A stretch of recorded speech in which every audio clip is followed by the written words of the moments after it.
Hello, giving you inside look of 3341 Gallery Drive at Memphis, Tennessee, Southwind. It's a HUD foreclosure built in 1988. Names are Ryan Barnett, Memphis real estate agent. Power is off. I'm not sure when this went into foreclosure. It's a HUD home store auction that's happening March 7th, and we are 2024. But just wanted to give you a look inside. We don't have any power, but it's a FHA foreclosure. That's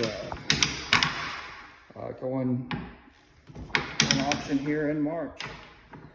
Got your jail cell here for your jail cell door, right? Okay.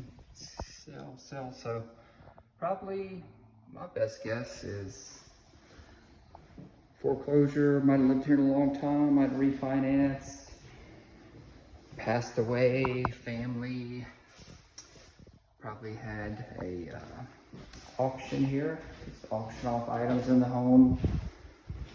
This place could have been sitting for years and maybe sitting for years to come, but just wanted to give you an inside look at what foreclosure is looking like in Southwind in 2024. Take care.